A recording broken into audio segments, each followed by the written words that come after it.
Charles Ashmore's Trail. Ambrose Bierce. The family of Christian Ashmore consisted of his wife, his mother, 2 grown daughters, and a son of 16 years. They lived in Troy, New York.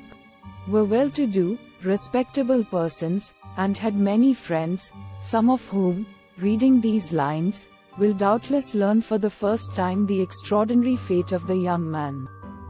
From Troy, the Ashmores moved in 1871 or 1872 to Richmond, Indiana, and a year or two later to the vicinity of Quincy, Illinois, where Mr. Ashmore bought a farm and lived on it.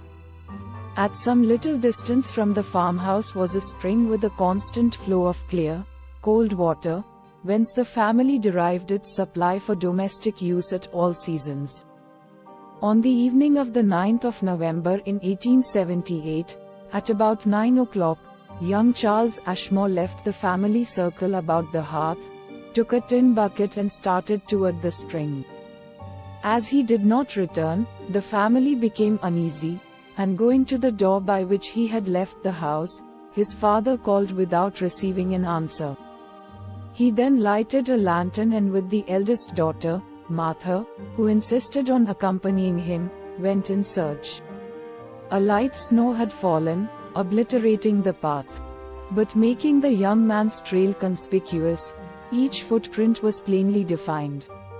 After going a little more than halfway, perhaps 75 yards, the father, who was in advance, halted, and elevating his lantern stood peering intently into the darkness ahead. "What is the matter, father?" the girl asked. This was the matter: the trail of the young man had abruptly ended, and all beyond was smooth, unbroken snow. The last footprints were as conspicuous as any in the line. The very nail marks were distinctly visible. Mr. Ashmore looked upward, shading his eyes with his hat held between them and the lantern. The stars were shining. There was not a cloud in the sky. He was denied the explanation which had suggested itself. Doubtful as it would have been a new snowfall with a limit so plainly defined.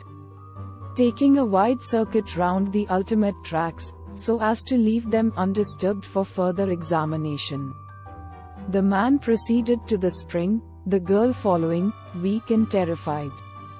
Neither had spoken a word of what both had observed.